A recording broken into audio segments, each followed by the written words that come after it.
தமிழ் குரல் நேயர்களுக்கு வணக்கம். இன்று நம்மோடு சிறப்பு விருந்தினர் அரசியல் விமர்சகர் நாதன் அவர்கள் இணைந்திருக்கிறார்கள். உரையாடுவோம் அவரோடு. வணக்கம் தோழர். வணக்கம். அமெரிக்காவுக்கும் ஈரானுக்கும் இடையே ஒரு போர் நிறுத்த ஒப்பந்தம் நீடிச்சிட்ருக்கு. இந்த நிலையில் லெபனான் மீதும் தாக்குதலை நிறுத்தியிருந்தது இஸ்ரேல். ஆனால் இப்போ சில நாட்களாக மறுபடியும் தாக்குதலை தொடங்கியிருக்கு. நேற்று தாக்கப்பட்டதில் 5 நபர்கள் இறந்துருக்கிறாங்க. குறிப்பாக ஒரு பத்திரிகையாளர் இறந்துருக்கிறாங்க. லெபனானில் கொல்லப்பட்ட தொடர்ச்சியான பத்திரிகையாளர்களுடைய பட்டியலில் அவரும் வராங்க. என்ன நடந்துகிட்ருக்கு உண்மையில்?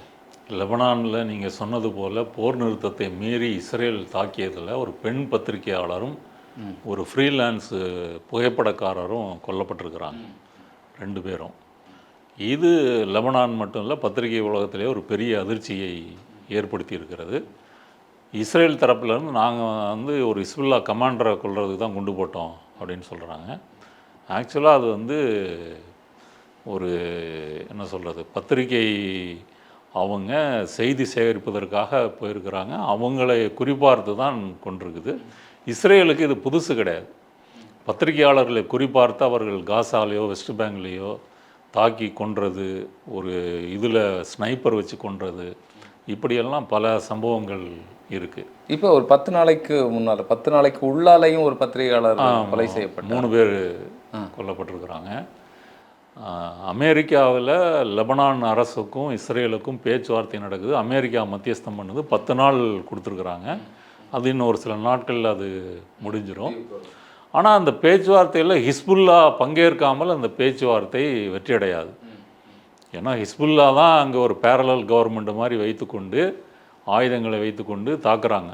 இப்போ இந்த பத்திரிகையாளர்கள் இதெல்லாம் 5 பேர் கொல்லப்பட்டதற்கு அவங்களும் வடக்கு இஸ்ரேலுக்கு நேற்று ட்ரோன்களை அனுப்பி தாக்கியிருக்கிறாங்க. அவங்களும் சும்மா இல்லை, நீ போர் நிறுத்தத்தை மீறினேன்னா நானும் மீறுவேன் அப்படின்றத காமிக்கிறாங்க.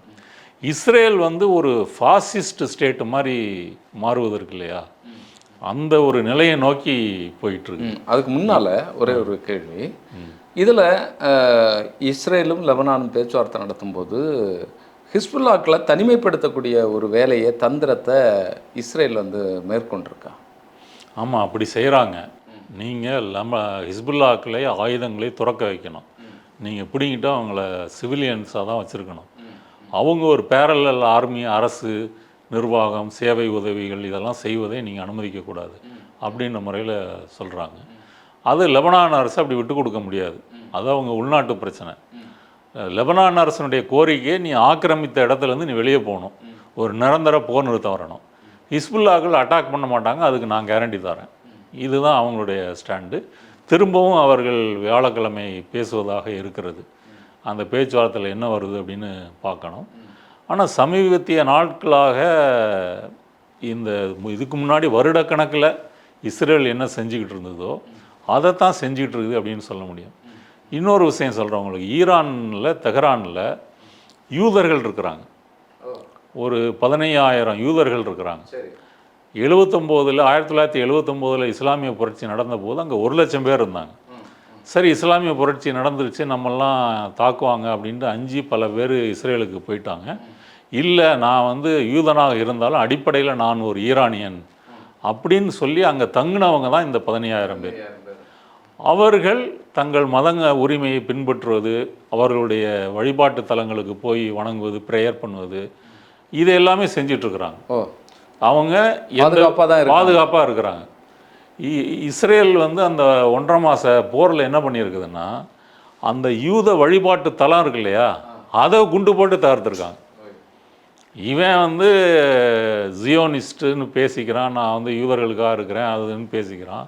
ஆனால் ஈரானில் யூதர்கள் வழிபடக்கூடிய அந்த வழிபாட்டு தலத்தை குண்டு வீசி தகர்த்துருக்காங்க. அதை அங்கே இருக்கிற யூதர்கள்லாம் சொல்கிறாங்க. கார்டியனில் அந்த கட்டுரை வந்திருக்கு. நாங்கள் யூதர்களாக இருந்தாலும் நாங்கள் அடிப்படையில் ஈரானியர்கள், நாங்கள் இந்த ஜியோனிஸ்ட் இஸ்ரேலை நாங்கள் வெறுக்கிறோம், இந்த மாதிரி தான் அப்பாவி மக்கள் மீது அவர்கள் குண்டு போட்டு தாக்குகிறார்கள், எந்த பிரச்சனை வந்தாலும் ஈரானை விட்டு நாங்கள் போக மாட்டோம். அப்போ இவன் யூத மக்களின் நலனுக்காக இருக்கிறான் அப்படின்றதே பொய் என்பதுக்கு இது ஒரு உதாரணம். அடுத்தபடியாக காசாவில் இந்த அவங்க வந்து ரிசர்வ் சக்திகள்னு வச்சுருக்காங்க இல்லையா, வயது வந்தவர் எல்லாரும் இராணுவ பயிற்சி பெறணும், அவங்கள போருக்கு தேவைக்கு கூட்டுக்குவாங்க. அதில் ஒருத்தர் வந்து புல்டோசர் வச்சு காசாவில் வீடுகளை இடிக்கிறதுக்கு ஒரு ஃபேமஸானவராம். கிட்டத்தட்ட அது மாதிரி நேரடியாக அவர் புல்டோசர் ஓட்டி இடிக்கிறாரு. இடித்து அதில் பல சாதனைகள் பண்ணுறாரு. எப்படியும் ஒரு நாளைக்கு 50 வீடு இடிப்பாராம். அவருக்கு இஸ்ரேலினுடைய தேசிய தினம் வந்து இப்போ கொண்டாட போகிறாங்க. அதில் அவரை வந்து கௌரவிக்க போகிறாங்களாம். அப்போ ஒரு இனப்படுகொலை செய்த ஒரு அரசு அந்த இனப்படுகொலைக்கு உடந்தையாக இருக்கக்கூடிய ஒருத்தனை கூப்பிட்டு கௌரவிக்குது அப்படின்னு சொன்னால் அது எவ்வளோ பெரிய ஃபாசிஸ்ட் ஸ்டேட்டாக இருக்கும். ரொம்ப இனவெறி உச்சத்தில் இருக்கிறாங்க. இல்லைன்னா இப்படி யாராவது பண்ணுவாங்களா? இது ஆக்சுவலாக சர்வதேச சட்டப்படி பார்த்தா இது போர்க்குற்றம். ஒரு பொதுமக்களுடைய வீடுகளை இடிப்பது அப்படின்றது சர்வதேச சட்டப்படி குற்றம். அதற்கு நடவடிக்கை உண்டு. ஆனால் அப்படி ஒரு இந்த உலகம் உங்களை தட்டி கேட்குற நிலைமையில் இல்லை. உங்கள் போர்க்குற்றத்தை விசாரித்து தண்டனை கொடுக்கக்கூடிய நிலைமை இல்லை அப்படின்றதுனால நீங்கள் ஆட்டம் போடுறீங்க இல்லையா? இது ஒன்று. அடுத்ததாக நீங்கள் கேள்விப்பட்டிருப்பீங்க, அந்த இயேசுநாதர் சிலையை சுத்தியலால் அடைச்சி இது பண்ணுறது அது செஞ்சுருக்காங்க இல்லையா? அது உலகம் முழுக்க கண்டனம்லாம் வந்த பிறகு, இப்போ ட்ரம்பெல்லாம் சும்மா விடுவாரா? கண்டனம் வந்த பிறகு அந்த 2 இராணுவ வீரர்களுக்கு, அந்த உடைச்சவர் அதை வீடியோ எடுத்தவர் 2 பேருக்கு 30 நாள் சிறை தண்டனையா. என்ன எப்படிலாம் அவர்கள் இதுக்கு கூட வந்து அமெரிக்காவோ ஐரோப்பிய நாடுகளோ ஒரு ப்ரெஷர் போட்டு இப்படியெல்லாம் காட்டுமிராண்டியாக இருப்பீங்கன்னு கூட கேட்கல. அப்போ இவர்கள் எந்த அளவு அந்த யூத வெறியர்களாக இருப்பாங்க அப்படின்றதுக்கு இது ஒரு உதாரணம். அங்கே இருக்கக்கூடிய கிறிஸ்தவ ஆலயங்களை தாக்குறாங்க, குண்டு போடுறாங்க. அது மாதிரி இஸ்லாமியர்களுடைய வழிபாட்டு தலங்கள் மீதும் தாக்குதல் தொடர்ந்து நடத்திட்டுருக்குறாங்க. இதை நம்ம இணைச்சு பார்க்க வேண்டியதாக இருக்குது. ஆமாம். அதே போல் வெஸ்ட் பேங்க் இருக்கு இல்லையா, மேற்கு கரை, அதை ஆக்கிரமிக்கப்பட்ட அந்த மேற்கு கரைன்னு தான் சொல்ல முடியும். இன்றைக்கி 7 லட்சம் யூதர்கள் அங்கே குடியேறி, சட்டவிரோதமாக குடியேறி அங்கே இருக்கிறாங்க. அவங்களுடைய வேலையே என்னென்னா, இஸ்ரேலிய இராணுவத்தோட ஆதரவை வைத்துக்கொண்டு அங்கே வசிக்கக்கூடிய பாலஸ்தீனிய மக்களை, விவசாயிகளை, தொழில் செய்கிறவங்க, கடை வச்சுருக்கிறவங்கள தாக்குறது. காசா போர் வந்து ஆரம்பித்தது பிறகு 1000க்கும் மேற்பட்ட பாலஸ்தீன மக்கள் எங்கள் வெஸ்ட் பேங்கில் கொல்லப்பட்டிருக்காங்க. யாரால்? இந்த சட்டவிரோத யூத குடியேறிகள் மற்றும் இராணுவத்தால். இதுக்காக ஒருத்தர் கூட தண்டிக்கப்படலை, விசாரணை இல்லை, கைது இல்லை. ஆனால் ஒரு பாலஸ்தீனர் வந்து தற்காப்புக்காக ஒரு யூதரை வந்து தாக்கிட்டார், கொன்னுட்டார் அப்படின்னு சொன்னால் அவருக்கு தூக்கு தண்டனை. அதற்கு சட்டம் போட்டுட்டான், ஒரு தனி ஜெயில் கட்டுறான், யூனிஃபார்ம் வரைக்கும் முடிவு பண்ணிட்டான். அப்போ இனிமேல் என்ன செய்ய போகிறான்? கைது பண்ணுற பாலஸ்தீன மக்களையெல்லாம் நேராக தூக்கு போடுறது இப்படின்னு ஒன்று. நேற்று ஒரு சம்பவம் நடந்திருக்கு. ஒரு 14 வயசு சிறுவன், அப்புறம் 32 வயசு இன்னொருத்தர், ஒரு இளைஞர், இவங்களை இந்த சட்டவிரோத யூத குடியேறிகள் துப்பாக்கினால் சுட்டு கொண்டிருக்காங்க ஒரு ஸ்கூலில் வச்சு நேரடியாக.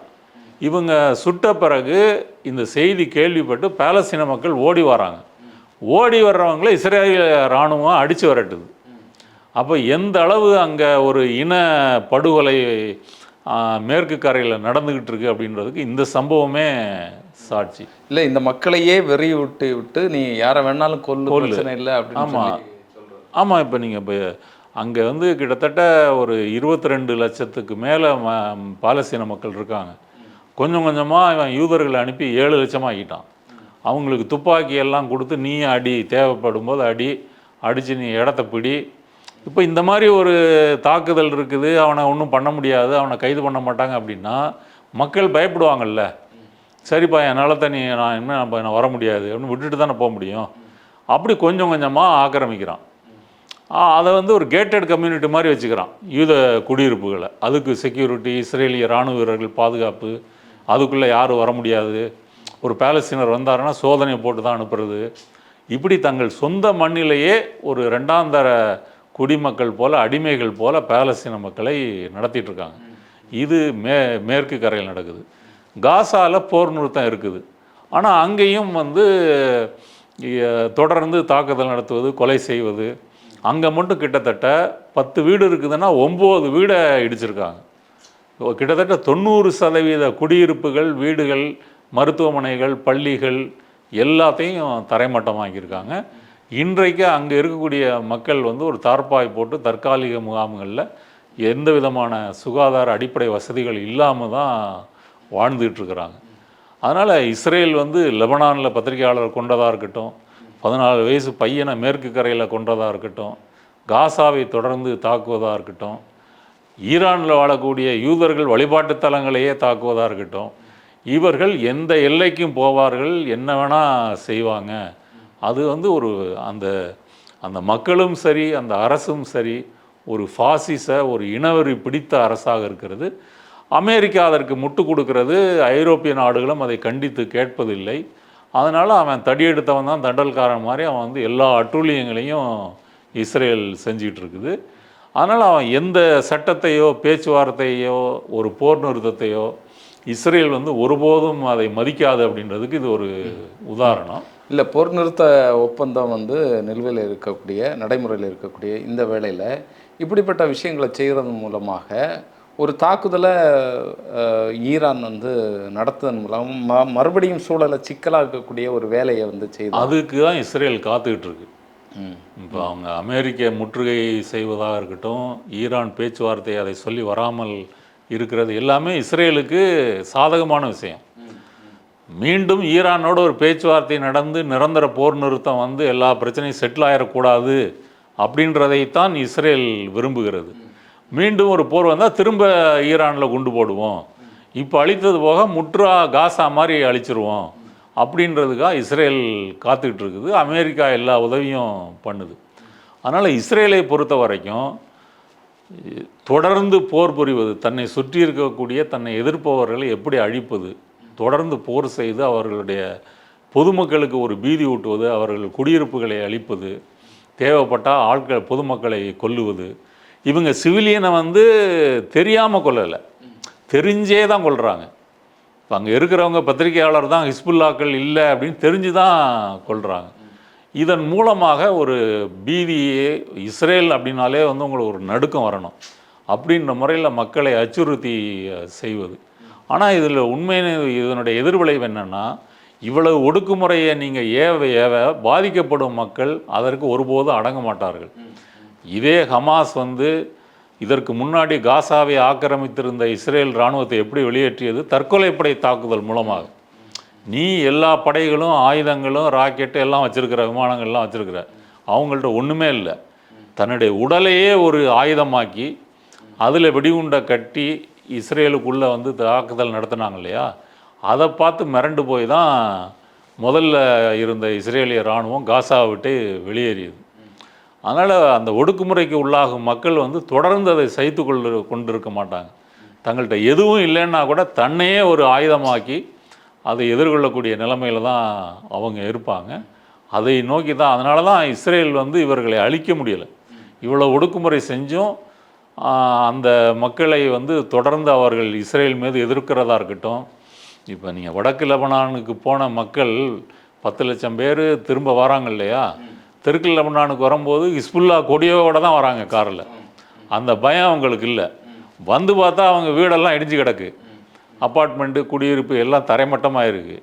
இருந்தாலும் ஹிஸ்புல்லா கொடியோடு தான் அவங்க வராங்க. அதனால் அந்த மக்களுடைய மன உறுதியை இவர்கள் இதனால் வந்து தகர்த்தர முடியாது. ஆனால் இது வந்து உலகத்துக்கு நல்லதல்ல. இப்படி ஒரு இனவெறி பிடித்த ஒரு நாடும் அரசும் மக்களும் இருப்பது, அது மத்திய கிழக்கில் நிரந்தரமாக ஒரு அமைதியின்மையும் பிரச்சனையும் ஒரு பொருளாதார நெருக்கடியும் கொண்டு வந்துக்கிட்டே இருப்பாங்க. ஒரு அமைதி என்பதே இருக்காது அப்படின்றதான் இந்த சம்பவங்கள் காட்டுது. இல்லை, இது இப்போ பாலஸ்தீனியர்களுக்கு, காசாவுக்கு, லெபனானுக்கு வந்து மிகப்பெரிய அச்சுறுத்தல், அங்கே மக்களுக்கு வந்து அமைதி இல்லை, கொல்லப்படுறாங்க. இதை தாண்டி இஸ்ரேலில் இருக்கக்கூடிய மக்களுக்கும் இது பெரிய பிரச்சனை தானே. என்றைக்குமே வந்து ஒரு யுத்தத்தை கண்கூடாக பார்த்துட்டு அப்படியே வாழ்ந்து போக முடியுமா? பதட்டத்தோடு இருக்க முடியுமா? அப்படி ஒரு சூழ்நிலையை வந்து தொடர்ந்து உருவாக்கி கொண்டே இருப்பது எந்த வகையில் இஸ்ரேலுடைய மக்களுக்கு நல்லது? இஸ்ரேல மக்களை பொறுத்த வரைக்கும் பாலஸ்தீன மக்கள் துன்பப்படுறதோ, லெபனான் மக்கள் துன்பப்படுறதோ, அவங்க இறந்து போகிறதோ அவங்களுக்கெல்லாம் பிரச்சனையே இல்லை. அதை அவங்கள பொறுத்த வரைக்கும் அவங்கெல்லாம் சாத்தான்கள், சாக வேண்டியவங்க சாகட்டும். நம்ம வாழ்க்கைக்கு ஒரு அமைதி வந்துருச்சா, இங்கே சைரன் அடிக்குதா, பங்கரில் போய் ஒளியணுமா, இதுதான் அவங்களுக்கு பிரச்சனை.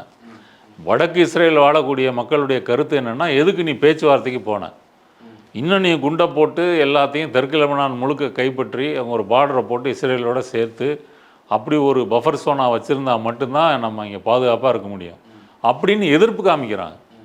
ஆனால் அவர்களை பொறுத்த வரைக்கும் தங்களுடைய அரசு இன்னும் தீவிரமாக மூர்க்கமாக செயல்படணும். இப்போ நெதன்யாகுவே வந்து தீவிரமான இனவெறியர், அதுலேயும் வலதுசாரி கட்சிகள் அமைச்சர்களாக இருக்கிறாங்க, அவங்க இன்னும் பயங்கரமாக பேசுகிறாங்க. அவங்க பேசுகிறதெல்லாம் நீங்கள் இன்னும் கொடூரமாக இருக்கும். அப்புறம் சமூகமும் இப்படி இருக்கும்போது அதனால் அவர்கள் மற்றவர்கள் துன்பத்தை நினைத்து பார்த்தால் தானே தன்னுடைய துன்பம் வந்து தனக்கு வரக்கூடிய துன்பத்தை அவன் புரிஞ்சுக்குவான். மற்றவர்கள்லாம் விதிக்கப்பட்டவர்கள், சபிக்கப்பட்டவர்கள், அவன் சாகிறதுக்குன்னே பிறந்திருக்கான் அப்படின்னு தான் இந்த சமூகம் நினைக்குது. ஒரு சில ரொம்ப மைனாரிட்டியான யூதர்கள் தான் இதை எதிர்க்கிறாங்களே தவிர, இப்போ அமெரிக்காவில் அமெரிக்க மக்கள் ட்ரம்பை எதிர்க்கிறாங்க, எதிர்த்து ஓட்டு போடுறாங்க, போர் வேணான்னு சொல்கிறவங்க பெரும்பான்மைன்னு சொன்னால், இஸ்ரேலில் வந்து போர் வேணும்னு சொல்கிறவங்க தான் பெரும்பான்மை. அந்த அளவு அந்த சொசைட்டியே ஒரு பாசிசமயமாகி இருக்கிறது. அப்படி ஆக்கி வச்சிருக்காங்க. எப்படி ஹிட்லருக்கு ஜெர்மானிய மக்கள் ஆதரவளித்தார்களோ அதே போல் இவங்க அரசுக்கு ஆதரவளிக்கிறாங்க, இஸ்ரேலிய இராணுவத்துக்கு ஆதரவளிக்கிறாங்க, இந்த கொலைகளை இது பண்ணுறாங்க. நான் சொன்ன மாதிரி இந்த புல்டோசர் வச்சு வீடுகளை இடித்தவொன்னே ஹீரோவாக கொண்டாடுறாங்க. இப்படி ஒரு ஹீரோ இருக்க முடியுமா? நீங்கள் மக்களை காப்பாற்றியவன் தான் ஹீரோவாக இருக்க முடியுமே தவிர, புல்டோசர் வச்சு டெய்லி 50 வீடு இடித்து அதில் கின்னஸ் ரெக்கார்டு பண்ணியிருக்காரு, அவர் ஒரு ஹீரோ அப்படின்னா அது என்ன மாதிரியான நாடு, அவங்களுடைய பொது விழுமியங்கள் எப்படி இருக்குன்னு நம்ம யோசிச்சுக்கலாம். இல்லை, இதை வந்து பாராட்டுறது மூலமாக, கொண்டாடுறது மூலமாக அடுத்தடுத்த ஆட்கள் கொல்றதுக்கும் இடிக்கிறதுக்கும் வருவான் அப்படிங்கிறது தான் இவங்களுடைய எண்ணம் நோக்கமாக இருக்குது. அதற்காக உற்சாகம் ஊட்டுவதற்கு தான் இந்த வேலைகள் எல்லாம் பண்ணிகிட்டு இருக்கிறாங்க. ஆனாலும் ரொம்ப ரொம்ப மோசமான ஒரு சூழ்நிலை. நம்ம இஸ்ரேலை பற்றி ஆழ்ந்து போக போக ரொம்ப படுபயங்கரமாக இருக்குது. அந்த சூழலில் வாழக்கூடிய மற்ற மக்கள், காசாவில், லெபனானில் வாழக்கூடிய மக்களுடைய வாழ்க்கை முறை தான் மிகப்பெரிய பரிதாபத்துக்குரியதாக இருக்குது. தொடர்ந்து பேசுவோம் தொடர். நிறைய செய்திகளை நீங்கள் சொன்னீங்க. உங்களுடைய நேரத்திற்கும் கருத்திற்கும் நன்றி.